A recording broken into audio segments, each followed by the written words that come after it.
Bonjour à toutes et à tous, je suis ravie de vous retrouver pour une nouvelle émission de Smart Industries. Nous sommes ici à Cestas, en Gironde, en Nouvelle-Aquitaine. Et aujourd'hui, nous consacrons notre émission à un enjeu crucial qui est la circularité dans l'industrie. Nous allons explorer comment les entreprises industrielles intègrent des pratiques plus durables, l'utilisation de ressources recyclées, la réutilisation d'une énergie consommée ou encore la valorisation des déchets. Et surtout, comment elles parviennent à intégrer ces pratiques dans un modèle économique viable. C'est parti, c'est Smart Industries. Et je suis ravie d'être entourée d'acteurs industriels de la région. Caroline Granier, vous êtes directrice des études à la Fabrique de l'Industrie et coordinatrice de l'Observatoire des territoires d'industrie. Bonjour, merci d'être avec nous. Bonjour. Marielle Philippe, vous êtes fondatrice de Femer Pomarine, donc un atelier d'upcycling maritime. Merci d'être avec nous. Bonjour, merci à vous. Et Philippe Ribera, vous êtes directeur innovation chez Lectra. Vous nous accueillez pour cette émission. Et donc Lectra propose des solutions d'intelligence industrielle pour la transformation digitale des entreprises. Merci beaucoup d'être avec nous. Bonjour, merci à vous d'être venu en ce vendredi dans notre site industriel, les campus de Cestas. Caroline Granier, je vais me tourner tout d'abord vers vous parce que vous avez un regard plus macro, plus grand angle. Est-ce que quand on parle de circularité dans l'industrie, on pense sûrement au recyclage, mais de quoi parle-t-on exactement? Est-ce que ça va au-delà, j'imagine, de juste le recyclage des matières?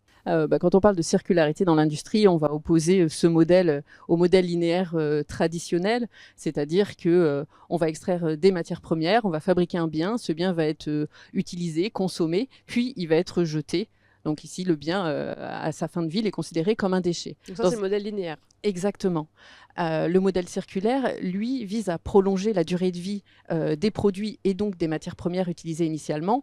Dans un modèle circulaire, donc la séquence est plutôt la réduction de l'extraction de matières premières, ensuite la fabrication à partir de matériaux recyclés, l'éco-conception. On peut aussi faire du réemploi, de la réutilisation, du reconditionnement, et également du recyclage. Donc on voit bien que les modèles circulaires finalement ne se réduisent pas bien sûr au modèle de recyclage, mais l'idée de fond est la même. Encore une fois, c'est vraiment d'utiliser et de rallonger la durée de vie des produits et des matières premières afin de limiter justement de puiser trop dans les ressources et in fine de préserver aussi la biodiversité. Et les industries ont les industriels ont la main mise sur toutes ces étapes de la circularité. En tout cas, ils peuvent avoir un impact. Après, c'est tout l'enjeu pour les industriels d'essayer finalement de combiner différents modèles. Alors, à l'heure actuelle, on en est, on va dire, au début. Enfin, au début, ça dépend pour quels industriels, mais en tout cas, au début de la mise en œuvre de modèles circulaires dans l'industrie. Donc, certains se positionnent sur la partie recyclage, d'autres peuvent se positionner sur l'éco-conception. Donc, ça, ce sont différents modèles mis en place par les industriels. Donc, par exemple, dans l'étude que nous venons de réaliser à la Fabrique de l'Industrie, on va avoir des entreprises qui font du reconditionnement de pneus ou de voitures. On peut avoir du recyclage de composants de panneaux photovoltaïques.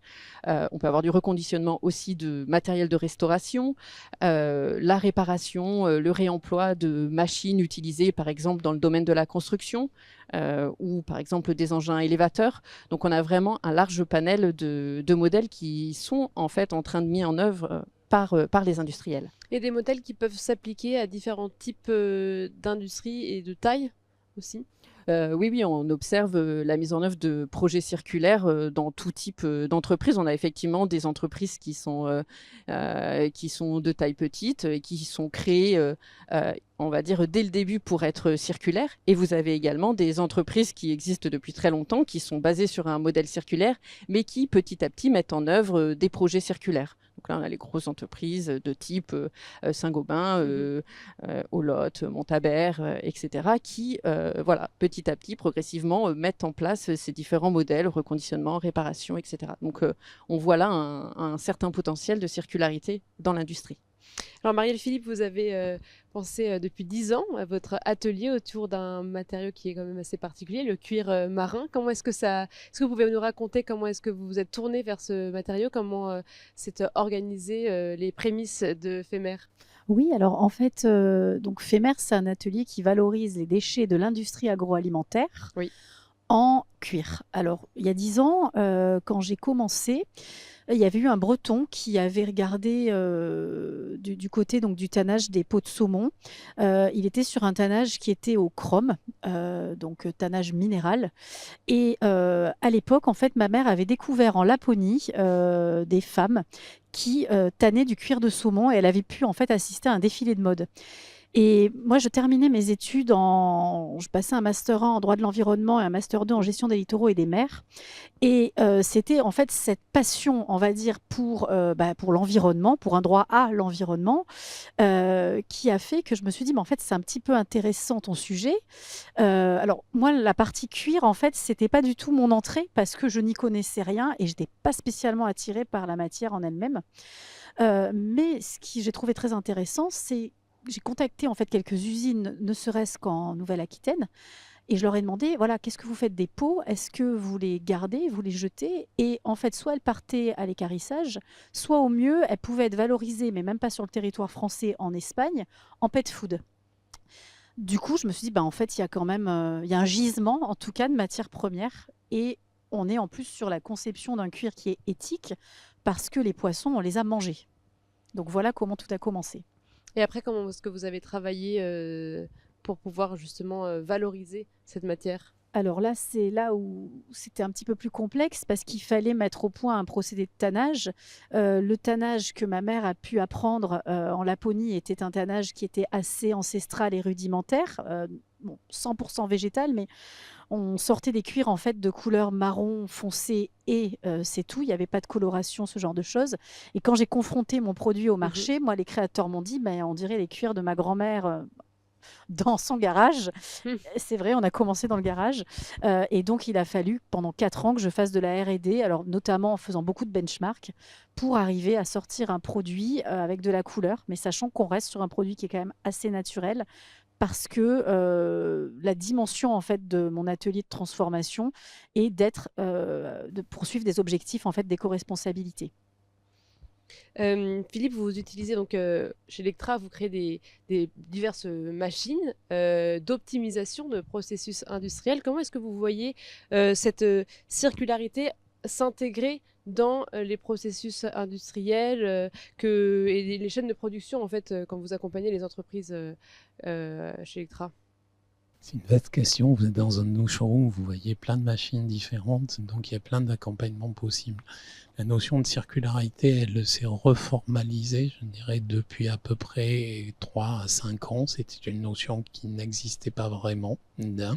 Et on recevait plein d'informations, on ne savait pas quoi en faire. Aujourd'hui, on a retraité ces informations et tous les capteurs nous donnent des informations qui nous permettent de dire, sorti d'une machine comme ça, c'est quel type de tissu qui reste. Il est composé comment? Il y a combien de kilos? De découpe de tissus notamment. Oui, vous optimisez et vous recyclez tous les squelettes de découpe de démonstration.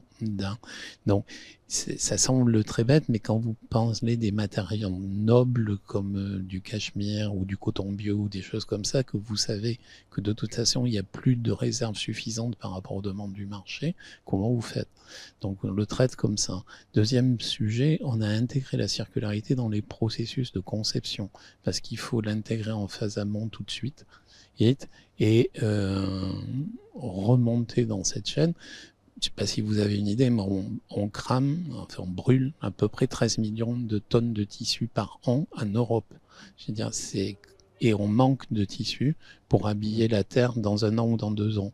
Donc ce gisement de 13 millions de chutes, comment on l'exploite, comment on l'optimise et comment on le recycle dès la phase de conception. Parce que si vous repartez pas de la création, ça sert pas grand-chose. Alors on va retrouver des processus d'éco-conception, des processus de sélection de nouvelles matières, des processus de commercialisation qui sont différents puisque ça a un impact sur le mode de commercialisation et ça va rejoindre des grands chantiers européens que sont ceux du DPP, enfin Digital Product Passport. Alors c'est ces choses-là qui vont nous obliger à rentrer dans ce mode-là, côté réglementaire. Et en fait, il faut anticiper ces processus-là. Donc, il faut anticiper les réglementations. Mais est-ce qu'avec les entreprises que vous accompagnez Oui. dans le développement des machines, etc., vous remarquez qu'il y a une conscience de plus en plus accrue et une demande de plus en plus accrue d'optimisation et de circularité que permettent vos machines? Et la réponse est oui. Elle est oui pour plusieurs raisons. La première raison, c'est ça répond à une attente consommateur. Donc, quand vous êtes marque de mode et que vous ne répondez pas à une attente consommateur, vous risquez d'avoir des soucis. Donc, le consommateur nous aide dans cette démarche-là en disant « Expliquez-moi d'où vient ce tissu, comment il a été créé et tout ça ». Donc, il faut que vous ayez une chaîne de traçabilité qui vous permette de raconter l'histoire. Et on aide nos clients dans ce sens-là parce qu'on les aide à descendre au niveau 4 ou 5 de la supply chain, c'est-à-dire en descendant quasiment à la ferme qui produit le coton ou des choses comme ça. Donc vous tracez une information que vous allez pouvoir recycler plus facilement et rendre circulaire plus facilement parce que vous avez l'information d'origine. Vous vouliez rebondir, Caroline? Oui, vous avez évoqué une évolution du mode de consommation, mais est-ce que ça concerne les consommateurs de l'ensemble des secteurs que vous servez à Lectra? Parce que je sais que vos clients proviennent de différents secteurs industriels. Vous avez automobile, textile, mobilier? Oui, ameublement. Ameublement. Oui, ça concerne l'intégralité des industries que l'on sert. Pourquoi? Parce que vous avez à l'origine la même problématique. Vous avez une source de matière qui est le tissu ou de cuir et qui sont des matières naturelles ou similaires. Et donc, ils ont tous les mêmes concerns. Pas dans la même complexité de problématique. Quand vous êtes dans une industrie automobile qui est une industrie normée, vous pouvez travailler un plan à 2 ans, un plan de manufacturing à 2 ans. Quand vous êtes dans de l'industrie de mode, vous travaillez des plans qui changent 3 fois par jour. Parce que 3 fois par jour, vous allez passer de la robe à du pantalon, revenir à la robe, passer du chemisier. Et là, ça complexifie énormément tout ce qui est gestion de la mise en place des matières et de l'approvisionnement des matières. D'où la problématique de la traçabilité qui est beaucoup plus importante dans l'industrie de la mode que dans d'autres industries.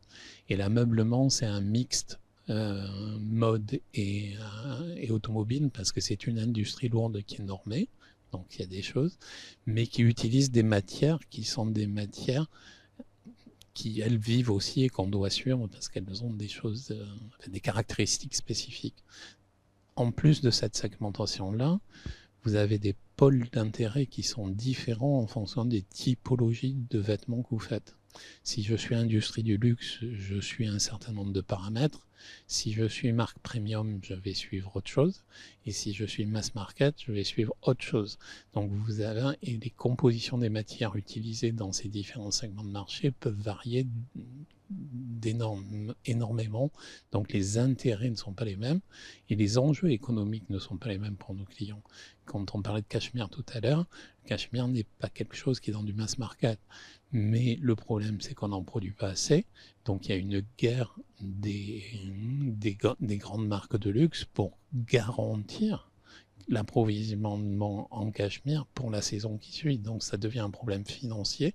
Et comment cet impact financier pourrait impacter la société? D'où la problématique de dire comment je peux récupérer à la sortie de ces machines ou en anticipation de conception ou d'éco-conception des vêtements mieux faits pour consommer moins de matière et pouvoir en recycler beaucoup plus vite un certain nombre.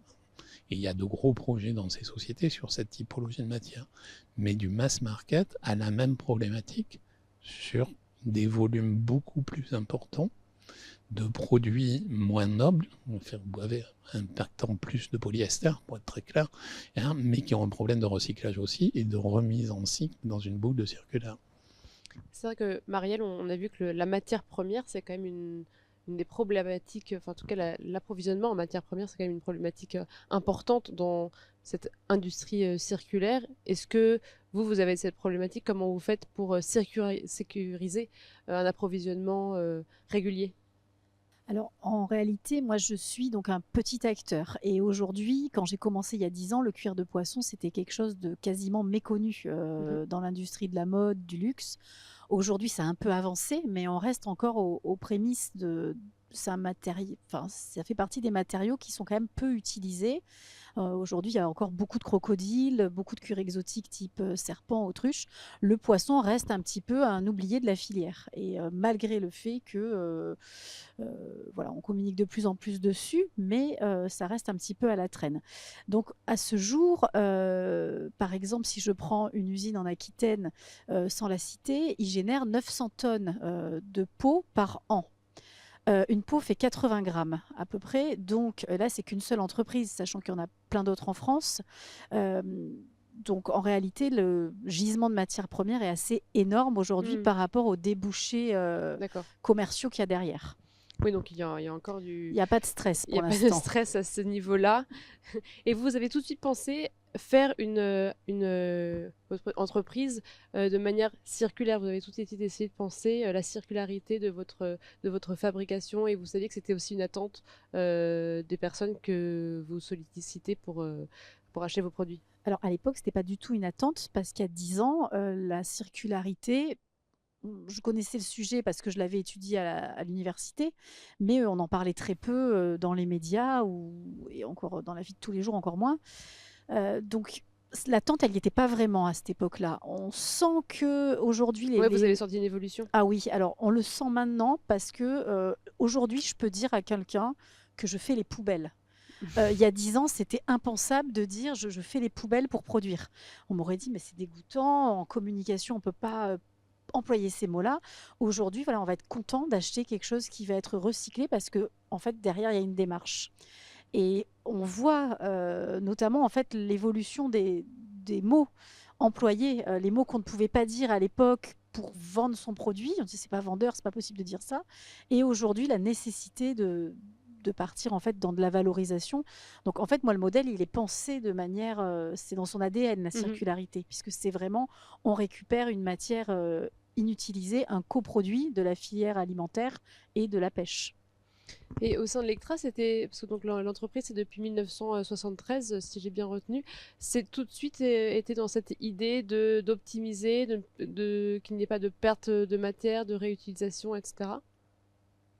La notion d'optimisation est le fondement de Lectra. À l'époque, la matière qu'on a optimisée, c'était pas le tissu, c'était le carton déjà, puisqu'on découpait énormément de carton de patronage dans des quantités astronomiques pour pouvoir faire des placements.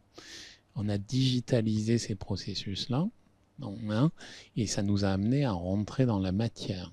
Et au bout de 5-6 ans après sa création, Lectra est rentré dans le monde de la matière et dans le monde de l'interaction avec la matière. Donc la réponse est oui, c'est quelque chose que l'on suit, mais je rejoindrai ma co-speaker de dire on n'appelait pas ça comme ça à l'époque. On disait j'optimise un processus, je fais de l'industrie, mais je disais pas je gagne de la matière dans un but de circularité ou dans un but d'éco-conception.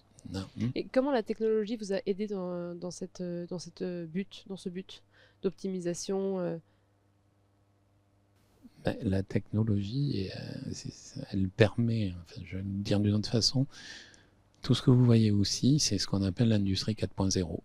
Okay. Bon, l'industrie 4.0, ça utilise 4 technologies de base,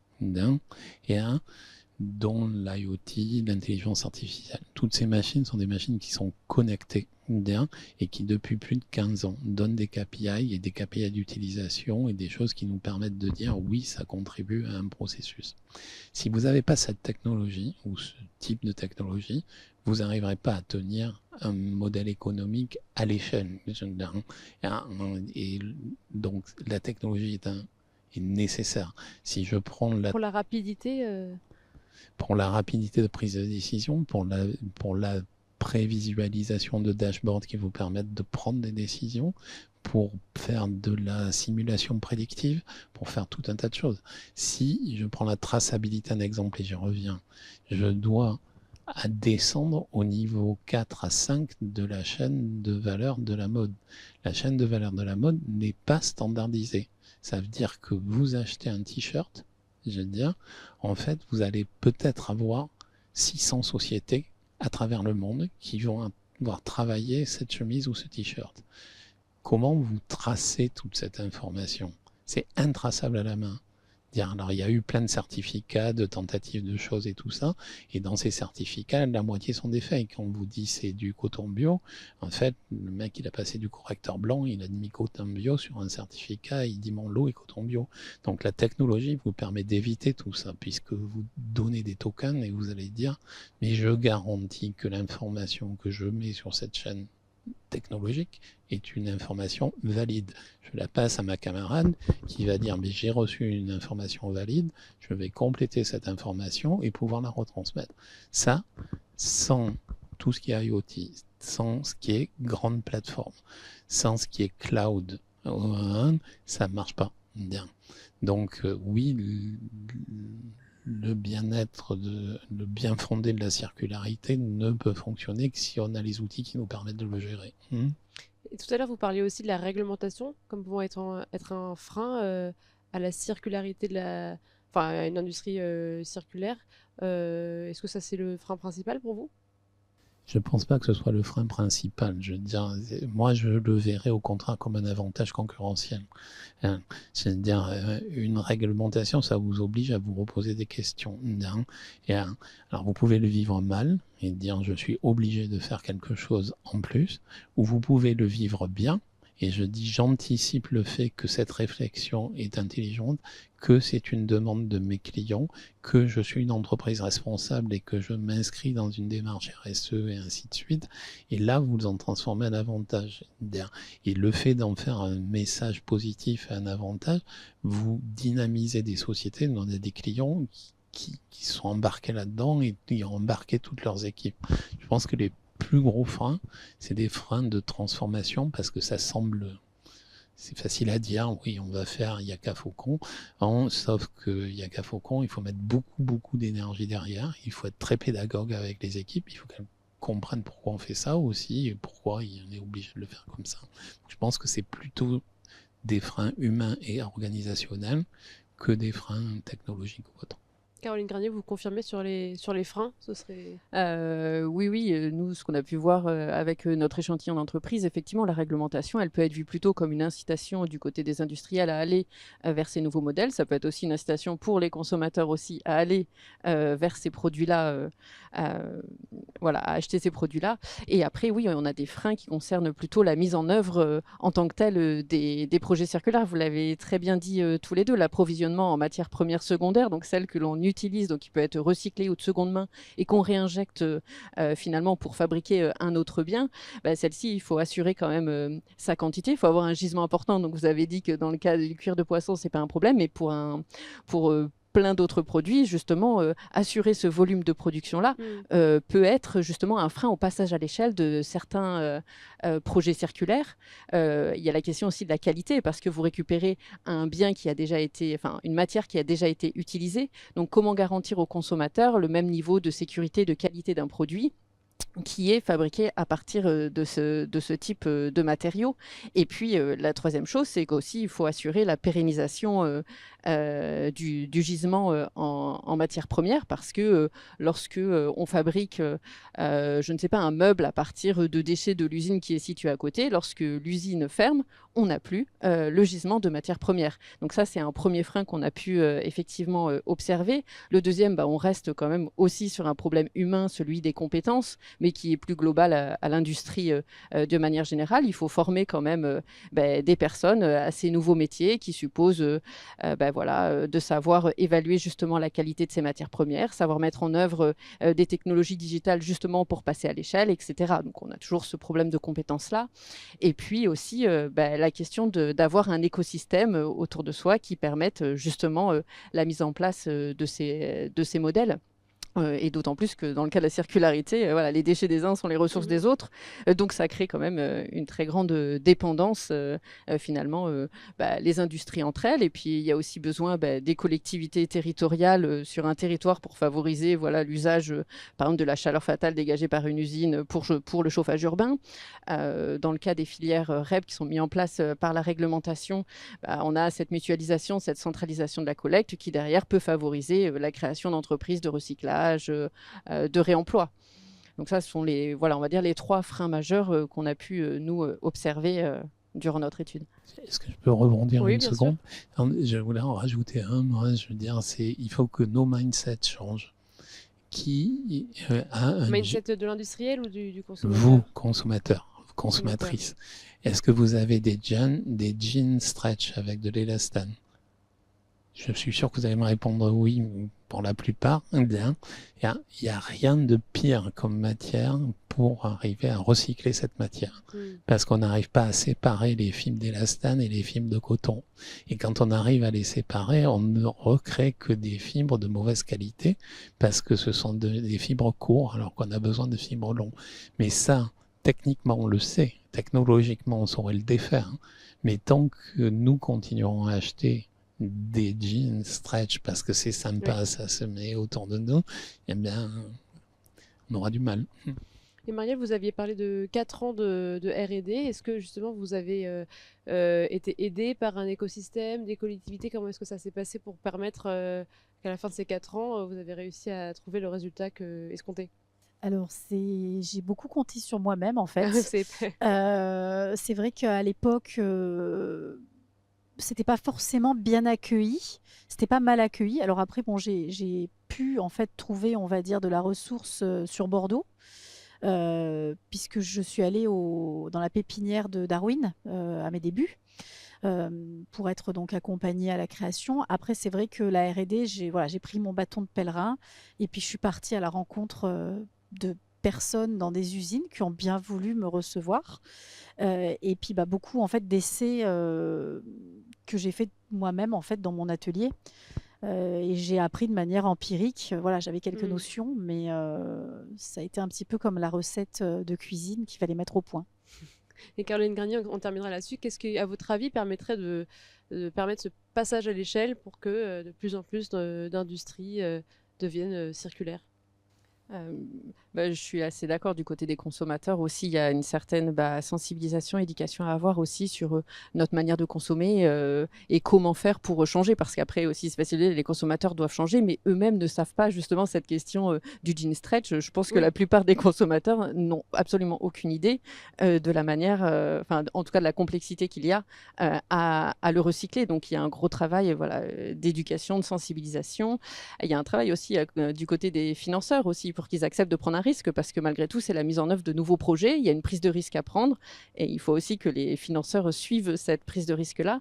Et puis aussi du côté des assureurs, parce que quand on a une maison qui est constituée à partir de matériaux recyclés, quelquefois, il faut repenser en tout cas la manière d'assurer ce type de bien-là. Donc en fait, finalement, mettre en place de l'économie circulaire, ça suppose quand même qu'il y ait une transformation au niveau de beaucoup d'acteurs et de toute la société, effectivement.